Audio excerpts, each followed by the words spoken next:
हरे कृष्ण। श्री शिवाय नमस्तुभ्यम। आप सभी का दिन शुभ और मंगलमय हो। आज दिनांक है 2 मार्च और दिन है रविवार। आज आप सुनेंगे फागुन मास महात्म्य के 18वें दिन की कथा। उससे पहले आज आपको सुनाएंगे भक्त चोखा मेला जी की एक बहुत ही रोचक कहानी। चोखा मेला जी महाराष्ट्र के एक गृहस्थ संत थे। वो बड़ी मेहनत से गृह निर्माण कार्य से जो धन मिलता था उससे गुजारा करते थे। जो उनके पास कुछ ही रुपए होते थे, एक दिन वो अपने घर के ठाकुर जी की सेवा के लिए सब्जी लेने जा रहे थे। उन्होंने देखा बाजार में बहुत बड़े बड़े केले रखे हुए थे। देखते ही उनके मन में आया कि यह केले विट्ठल भगवान को बहुत अच्छे लगेंगे। उन्होंने सब्जी नहीं ली। उन्हीं पैसों से केले के लिए उनको मंदिर में अंदर प्रवेश का अधिकार नहीं था, तो वे दरवाजे पर खड़े हुए आवाज लगाई कि विट्ठल भगवान को केले का भोग लगा दीजिए। भगवान के कुछ सेवकों ने उन्हें धक्का मारकर बाहर कर दिया। उन्होंने कहा, तुम क्या समझते हो, 2-4 बार प्रभु का नाम ले लिया तो इससे बड़े भक्त हो जाओगे कि तुम्हारा हाथ का छुआ हुआ भोग भगवान पा लेंगे। चोखा मेला जी को इस बात से बुरा नहीं लगा कि उनके साथ दुर्व्यवहार हुआ है। वह एकांत में जाकर प्रभु से बात करने लगे कि मेरा अपमान हुआ, इस बात का मुझे कोई दुख नहीं है, लेकिन आपने ऐसा क्यों किया? मेरे हृदय में आपने ही प्रेरणा की और फल देख करके मेरे मन में आया कि आप खाना चाहते हैं, तो मैं आपके लिए केले ले आया। मुझे ऐसी जगह पैदा ही क्यों किया जहाँ की सेवा आपको पसंद नहीं? आप तो सब कुछ कर सकते थे ना। उसके बाद फिर आपने केले खाने की चाह प्रकट क्यों की? यदि आप ऐसा ही चाहते हैं तो फिर मैं इस शरीर को रखकर क्या करूँगा, क्योंकि ये शरीर आपकी सेवा के योग्य नहीं है। आज से मेरा अन्न जल बंद और अब मैं इस शरीर को त्याग दूंगा। उन्होंने अपनी कुटिया का दरवाजा बंद कर लिया और निश्चय कर लिया कि इस शरीर में ना जल डालेंगे और ना ही अन्न डालेंगे। जैसे ही मंदिर में ठाकुर जी को शयन कराया गया, ठाकुर जी वहां से बाहर निकले। ठाकुर जी ने चोखा मेला जी की कुटिया के बाहर जाकर उनका दरवाजा खटखटाया। उन्होंने बड़ी ही अमृतमयी वाणी से चोखा मेला को आवाज लगाई। चोखा मेला जी एकदम आकर्षित हुए। उन्होंने पूछा, कौन है? ठाकुर जी ने कहा, चोखा मेला जी, बहुत भूख लगी है। जैसे ही दरवाजा खोला तो सामने नवकिशोर अवस्था के ठाकुर जी खड़े थे। आनंद समुद्र प्रभु को सामने देखकर चोखा मेला जी आह भरकर रो पड़े। प्रभु ने कहा, रोने धोने का समय नहीं है, मुझे बहुत भूख लगी है। चोखा मेला जी के पास जैसा भी था उन्होंने वैसा आसन बिछाया और कहा, विराजिए। ठाकुर जी ने कहा, नहीं नहीं, आसन पर नहीं, तुम्हारे गोद में बैठकर खाऊंगा। ठाकुर जी ने कहा, वो जो केला लाए थे ना, वो ले आओ। चोखा मेला जी बोले, हाँ प्रभु, मुझे अपमानित करके भगा दिया गया तो वो रखा हुआ है। ठाकुर जी अब चोखा मेला जी के गोद में बैठकर केला खा रहे हैं।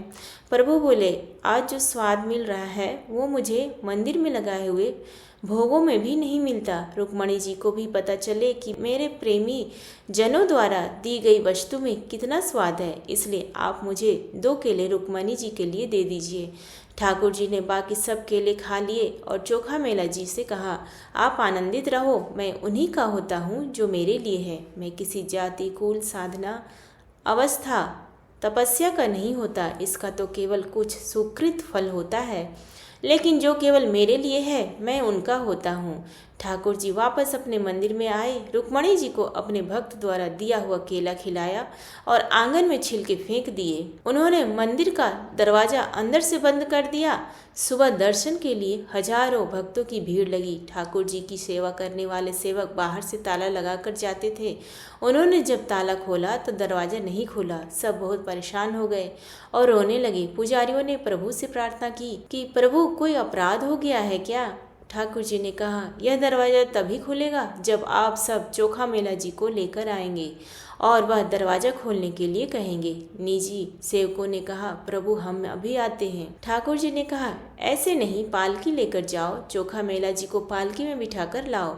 वो दैन्य है तो शायद वो पालकी में ना बैठे। आप उनके चरण पकड़ना, प्रार्थना करना, लेकिन उनको पालकी में ही बिठा कर लाना। ठाकुर जी अपने सेवकों के जीवन आधार थे। वो पालकी लेकर चोखा मेला जी को लेने के लिए भागे। सब लोग आश्चर्यचकित हो रहे हैं कि कल मंदिर के दरवाजे से जिसको धक्का दिया था, आज उसे ही भगवान के सेवक पालकी में लेने जा रहे हैं। जैसे ही सेवकों ने पालकी में बैठकर मंदिर चलने की बात की तो चोखा मेला जी तो साष्टांग लेट गए। उन्होंने कहा, मैं इस योग्य नहीं हूँ। सेवकों ने उनके चरण पकड़ लिए कि अब आप और मत छुपाइए, हम जान गए हैं कि आप जिस कोटि के महान व्यक्ति हैं। उन्होंने जबरदस्ती चोखा मेला जी को पालकी में बिठाया और इनकी जय जयकार करते हुए उन्हें मंदिर लाए। मंदिर में जाते ही चोखा मेला जी ने आंसू बहाते हुए प्रभु से प्रार्थना की। उन्होंने कहा, प्रभु बस करो, अब तो दरवाजा खोल दो। इसके बाद तत्काल मंदिर के दरवाजे खुल गए। चोखा मेला जी की एक छोटी सी सेवा ने चमत्कार कर दिया। यदि हम 8 प्रहर प्रभु की भक्ति करेंगे तो कैसा जीवन होगा, आप स्वयं विचार करके देखें। अब सुनिए फागुन मास के 18वें दिन की कथा। श्री सूत जी कहते हैं, पूर्व काल में सुचरित नाम से प्रसिद्ध एक मुनि थे जो सदा ही नियमों में संलग्न रहते थे। उनका जन्म भृगु वंश में हुआ। वे जन्म के ही अंधे थे, फिर बुढ़ापे ने आकर उनको और भी आतुर बना दिया। नेत्र न होने के कारण वे तीर्थ यात्रा करने में असमर्थ थे। उनके मन में सभी तीर्थों में स्नान करने की इच्छा होती थी। वे महामुनि दक्षिण समुद्र के तट पर पुण्यमय गंधमादन पर्वत पर गए और भगवान शंकर की प्रसन्नता के लिए अत्यंत दुष्कर तपस्या करने लगे। वे तीनों समय इंद्रिय संयम पूर्वक भगवान शिव की पूजा करते थे। तीनों समय स्नान और अतिथियों का सत्कार उनकी दिनचर्या का अंग बन गया था। वे भस्म द्वारा त्रिपुंड लगाते और जाबालोपनिषद में बताई हुई रीति से रुद्राक्ष की माला धारण करते थे। इस प्रकार ब्राह्मण ने 10 वर्षों तक उग्र तपस्या की। इसे भगवान चंद्रशेखर बहुत प्रसन्न हुए और सुचरित मुनि के आगे प्रकट हुए। वे महान वृषभ नंदी पर आरूढ़ हो भूत समुदाय से घिरे हुए थे। उनके आधे शरीर में भगवती गिरिजा नंदिनी विद्यमान थी। वे अपने दिव्य प्रकाश से संपूर्ण दिशाओं को अंधकार शून्य किए दिए देते थे। उनका सब अंग विभूतियों से उज्जवल दिखाई देता था। वे जटाभार से शोभा पा रहे थे। भगवान शिव ने अपने स्वरूप का दर्शन कराने के लिए उन्हें 2 नेत्र प्रदान किए। तब सुचरित ने परमेश्वर शिव का दर्शन करके प्रसन्नचित हो इस प्रकार स्तुति की। सुचरित बोले, देव महेश्वर आपकी जय हो, कल्याणकारी धुर्जटे आपकी जय हो, ब्रह्मा आदि देवताओं के पूजनीय देव आप, त्रिपुरासुर के विनाशक तथा काल के भी काल है, आपकी जय हो। भगवती उमा के स्वामी महादेव आपकी जय हो। कामदेव का विनाश करने वाले निर्मल परमेश्वर आपकी जय हो। शिव आप संसारों का निवारण करने वाले वैद्य संपूर्ण भूतों के रक्षक तथा अविनाशी देवता हैं, आपकी जय हो। त्रिलोचन आपने भक्तों की रक्षा का व्रत ग्रहण किया है, आपको नमस्कार है। व्योमकेश आपको नमस्कार है। करुणा विग्रह आपकी जय हो। नीलकंठ आपको नमस्कार है, आप संसार बंधन से छुड़ाने वाले हैं, आपकी जय हो। महेश्वर परमानंद स्वरूप आपको नमस्कार है। गंगाधर आपको नमस्कार है। विश्वेश्वर सुख स्वरूप अविनाशी देव आपको नमस्कार है, आप भगवान वासुदेव हैं। शंभो आपको नमस्कार है, आप सर्व उग्र भर्ग एवं कैलाशपति को नमस्कार है। करुणा सिंधु अपनी कृपा दृष्टि से देखकर मेरी रक्षा कीजिए। भगवान हर मेरे चरित्र की ओर ना देखकर अपनी दया से ही मेरा उद्धार कीजिए। इस प्रकार स्तुति करने पर भगवान उमानाथ ने सुचरित मुनि से कहा, मुनि तुम कोई मनोवांछित वर मांगो। तब मुनि ने दया निधान शिव जी से कहा, भगवान चंद्रशेखर वृद्धावस्था के कारण मेरा शरीर बहुत ढीला हो गया है, इसलिए मैं कहीं भी जाने में असमर्थ हूँ। तथापि सब तीर्थों में स्नान करने की मेरी इच्छा है। अतः सब तीर्थों में स्नान करने से मनुष्य जिस फल को पाता है उसकी प्राप्ति का साधन मुझे भी बताइए। महादेव जी बोले, श्री रामचंद्र जी के सेतु से पवित्र हुए इस गंधमादन पर्वत पर मैं संपूर्ण तीर्थों का आह्वान करूंगा। यूँ कहकर महादेव जी ने मुनि की प्रसन्नता के लिए वहां सब तीर्थों का आवाहन किया और सुचरित से इस प्रकार कहा, मुनि यहाँ सब तीर्थों का निवास होने से इसका नाम सर्व तीर्थ होगा।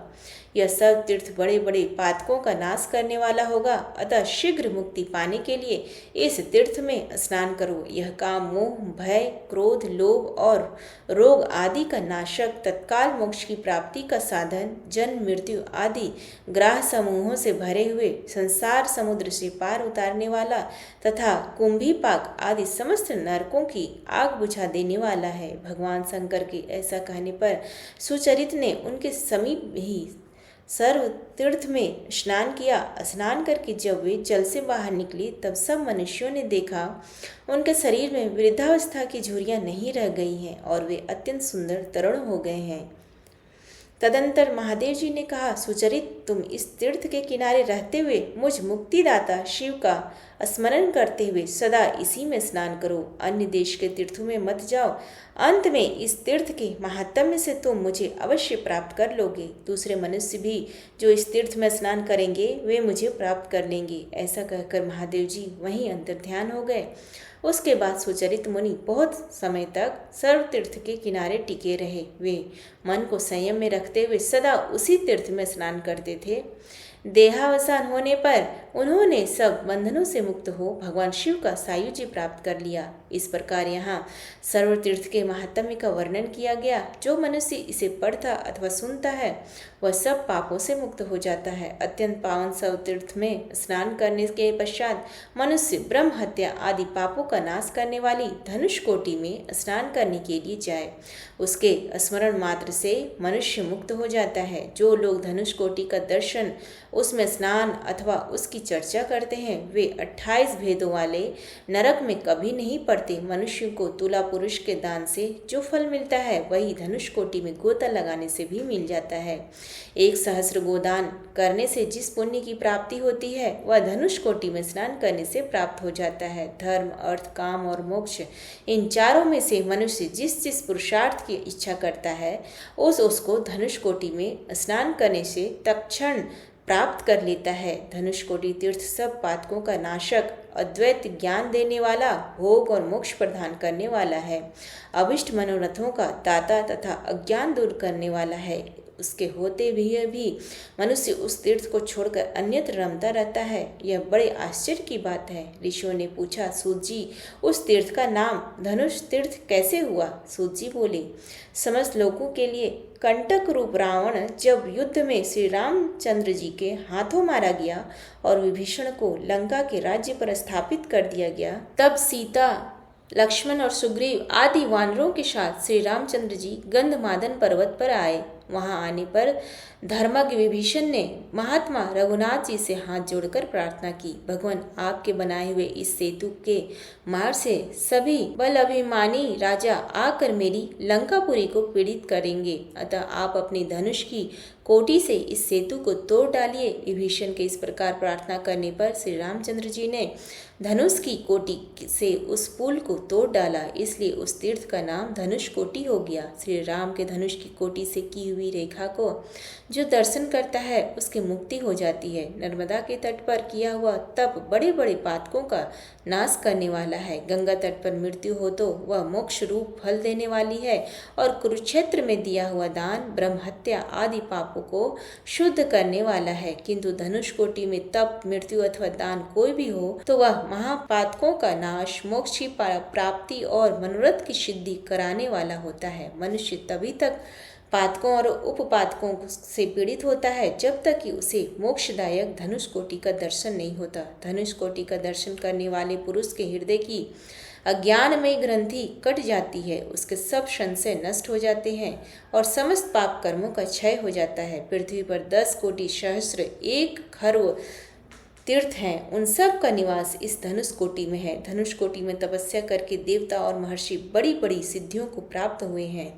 जो मनुष्य उसमें स्नान करके देवताओं तथा पितरों का तर्पण करता है वह सब पापों से मुक्त हो ब्रह्मलोक में पूजित होता है। जो मनुष्य भक्ति पूर्वक यहाँ एक ब्राह्मण को भोजन कराता है वह इहलोक और परलोक में अक्षय सुख का भागी होता है। ब्राह्मण, क्षत्रिय, वैश्य अथवा शूद्र कोई भी धनुष कोटि में स्नान करने से निंदित योनि में जन्म नहीं लेता। जो मानव मकर राशि में सूर्य के स्थित होने पर माघ मास में धनुष कोटि में स्नान करता है वह गंगा आदि सब तीर्थों में स्नान करने का पुण्य प्राप्त करता है। उसे अक्षय लोकों की तथा मोक्ष की प्राप्ति होती है। स्त्री अथवा पुरुष के जन्म से लेकर जितने पाप हैं वे सब माघ मास में धनुष कोटि तीर्थ में स्नान करने से नाश को प्राप्त होते हैं। जो क्रोध को जीतकर प्रतिदिन एक समय भोजन करते हुए माघ मास में धनुष कोटि नहाता है वह ब्रह्म हत्या से मुक्त हो जाता है। शिवरात्रि में निराहार एवं जितेंद्रिय रहकर रात में जागरण करे और प्रत्येक प्रहर में रामेश्वर महादेव जी की विशेष विधि पूर्वक पूजा करे। फिर दूसरे दिन सूर्योदय होने पर धनुष कोटि में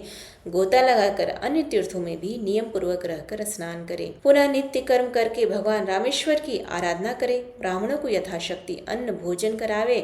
उसके बाद अपनी शक्ति के अनुसार भूमि, गौ गौ, तिल, धान्य और धन दान करे। तदंतर ब्राह्मणों से आज्ञा ले स्वयं भी मौन होकर भोजन करे। ऐसा करने वाले पुरुष के ऊपर प्रसन्न हो भगवान रामेश्वर उसके सब पाप छुड़ा देते हैं और उसे भोग एवं मोक्ष प्रदान करते हैं। अतः मोक्ष चाहने वाले पुरुषों को माघ मास में धनुष कोटि में अवश्य स्नान करना चाहिए। जो सूर्य नारायण के आधे उदय के समय धनुष कोटि में स्नान करता है उसके वश में ब्रह्मा, विष्णु और शिव तीनों देवता हो जाते हैं। जो मनुष्य चंद्र ग्रहण और सूर्य ग्रहण के समय इस तीर्थ में स्नान करता है वह सायुज्य मोक्ष को प्राप्त करता है। मुनिवरों, तुम सब कुछ छोड़कर भोग और मोक्ष रूप फल देने वाले परम पवित्र धनुष कोटि को जाओ। वहां जाकर पितरों को पिंड दान करो, क्योंकि वहां पिंड दान करने से कल्प पर्यंत पितरों की तृप्ति होती है। सेतु मूल, धनुष कोटि तथा गंधमादन पर्वत ये देव निर्मित तीनों स्थान ऋण से छुटकारा दिलाने वाले कहे गए हैं। इसलिए सर्वथा प्रयत्न करके धनुष कोटि का सेवन करना चाहिए। द्रोणाचार्य का पुत्र अश्वत्थामा धनुष कोटि में आकर यहाँ नियम पूर्वक स्नान करते हुए सोते हुए बालकों को मारने के भयंकर पाप से क्षण भर में मुक्त हो गया। तो ये थी आज की कथा। आगे का वृत्तांत सुनने के लिए हमारे YouTube चैनल पर बने रहे। तब तक के लिए ओम नमः शिवाय, हर हर महादेव, धन्यवाद।